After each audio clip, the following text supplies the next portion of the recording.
Welcome back. So you and your partner just finished completing a reflection exercise on your own triggers, and then you came together and shared what you came up with. We wanted to do a quick debrief just to make sure that we're taking away what really matters from those exercises. And really what we wanted you to come away with from that, not only is the awareness of your triggers, but being able to put that in the context of your cycle. So understanding that if the cycle is the enemy, understanding some of the triggers that might get you into that cycle.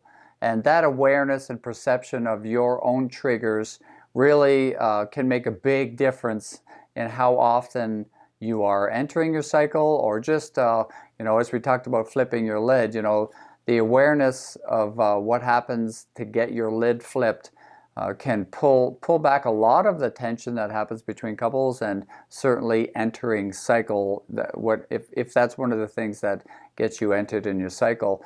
And walking around with your lid flipped is very difficult. When your lid is flipped, it's very difficult to be paying attention to our cycle. You're probably not even aware that there is a cycle at that time, because that's what happens when our lid is flipped, is that our awareness goes down the drain and we're hyper-focused on this one thing. So it's important that just we're aware of the context of how that trigger fits in.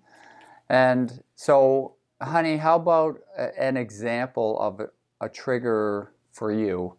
Maybe you can share with them, and we can, kind of put it into a context of how that fits into the cycle too. Yeah, and I can't remember if I used this as an example in the other parts of the training, but when I think of what I had to be more conscious of, my own trigger that I had to try to be conscious of so that it wouldn't cause these fights all the time, is the trigger of when Michael would come to me. If he'd come to me upset, or if I had any tone in his voice that he would tell me that would show that he's frustrated or annoyed about something I did, and it was normally around the kids, and I would automatically feel like, oh, he is judging me, he's not seeing me in the positive light. And for me, that's a trigger. Not being seen in the positive light is a trigger for me, because I've recognized that that's what I associated with love. Growing up, it's like I had to be perfect. In my mind, I had to be perfect to be loved. So here's my husband, whom I love the most, not seeing me as perfect, and this doesn't really make rational sense. That's what a trigger is. Triggers aren't rational. Yeah. Triggers aren't rational. Totally emotional. But I would feel like, okay, not only is he not seeing me in a positive light here, but he's really annoyed at me and on something that I really struggle with. So for me, because when I would snap at the kids or be irritable with the kids, it was because of my anxiety, and I've been an anxious person all my life and had to manage that all my life. So in those moments, my trigger would stop me from acknowledging anything that was happening for me in that moment. Instead, I would shut down defense. I would come back with a defense, like, I'm fine, I just need a minute, I'll be fine. And I would kind of shut him out. And of course, I wasn't fine. And I come back out, and I still was irritated, or it didn't take me much to get back there, because now I had this added pressure to be calm, because my husband is going to pick up on anything. Like, I felt he was kind of like follow me around, hovering over me, and I was just like, oh my gosh. So I couldn't, it was adding to my anxiety, right? And until we were caught in that trigger was like present in our relationship probably like at least a year, if not more, until we worked through that. But once I recognized that where that was coming from me, and the more we talked about it, and I could see more what was happening for you. I don't know if you want to talk about what how you would get triggered. Yeah, well, it's, so first of all, both of us are humans, so we get frustrated with our kids sometimes. That's just how humans work. So, I get frustrated with the kids as well, but when I'm frustrated with the kids, my lid's flipped. I'm not paying attention to the impact on the kids. My lid's flipped. But if I noticed you get frustrated with the kids, now a bunch of emotional things happen. I'm feeling bad for the kids. I'm trying to protect them from the mean mom. And so I would do this thing where now I'm getting triggered by you getting triggered with the kids. So now you're triggered with the kids for whatever reason, anxiousness or whatever. But you didn't see that in the moment. No, and I wouldn't even need to be near the situation. I would just hear a tone in the distance. And in I would come marching to defend the kids from the terrible mom.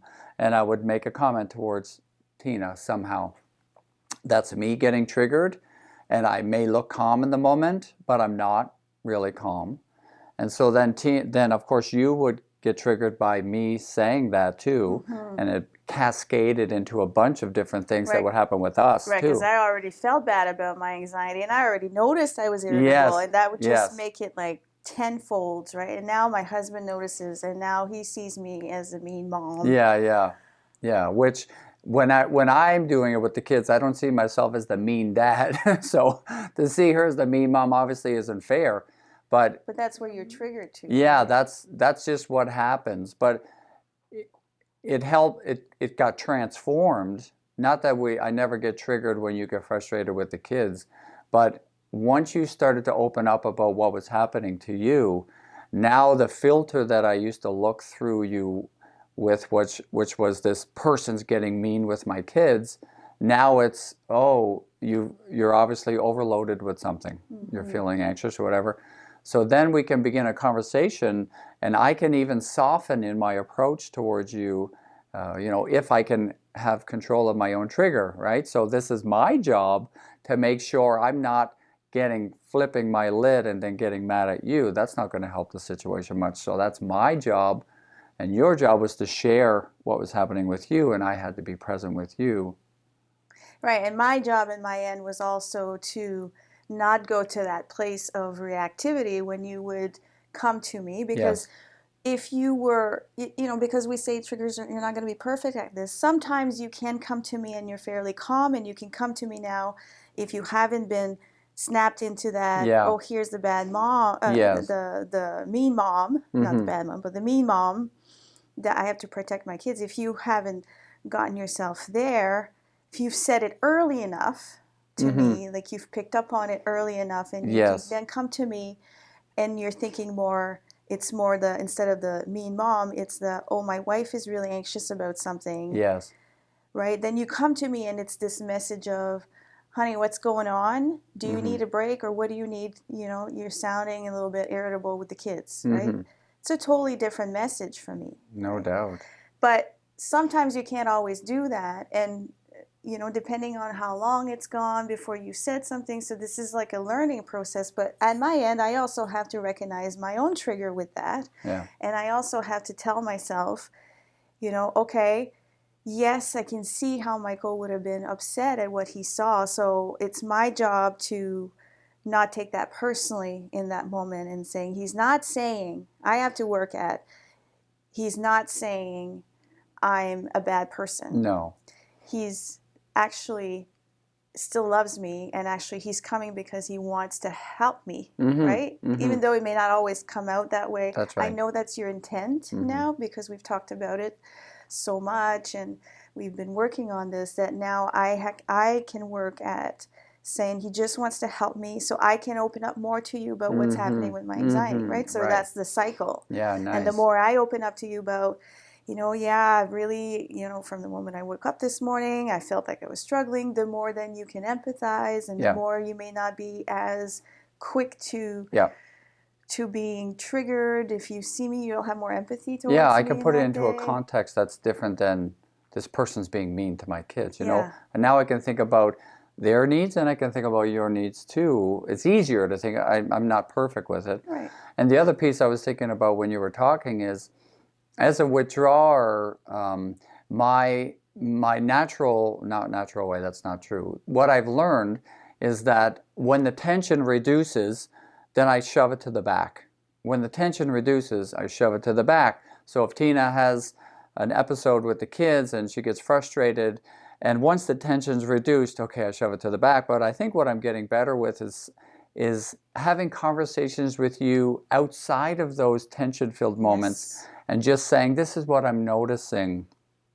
And that's something that is difficult for me to bring up topics like that, because as a withdrawer, I've kind of learned that don't that's a risky thing, because I could be opening up a conversation that involves emotional vulnerability, and withdrawers, we have a habit of backing off from those. So to initiate a conversation with you about, this is what I'm noticing, because you're good about that with me. I'm noticing these days, honey, you're like this with the kids, or whatever it is. Like, it just seems so easy for you to do, but for me it's hard. But I have been trying to do that more, and it's very helpful, because it's not a hold, boom that withdrawers often do. It's more of having a conversation outside of that tension-filled moment, and it actually helps to process things when we're not with our lids flipped like that. As long as I can check in on my trigger. There you go. That when you do come to me and say that, I don't take it as, oh, he's criticizing me and he's not, this is not good, because, if I'm not perfect, he's not going to love me here. Right. If I take the focus off that and just stay present with what you're saying, then I cannot take it as personally. And I can just see it as something we can tackle together. Right. Yeah, and as we're going to talk about in future lessons, we do go through a process of, we call it a process of repair and some process of healing, but it involves having some physical touch at the beginning and connecting with your partner. So if we have a conversation like that with that kind of physical connection, and really, like that, it's a whole different conversation than if I were to march into the bathroom and say, honey, what's going on with you these days? That's a whole different, that's going to make her, I'm sure, get escalated like that. So, just the awareness of what triggers us, and the awareness of how that fits into our cycle, can really change our whole dynamic together, and we can slowly work on improving things.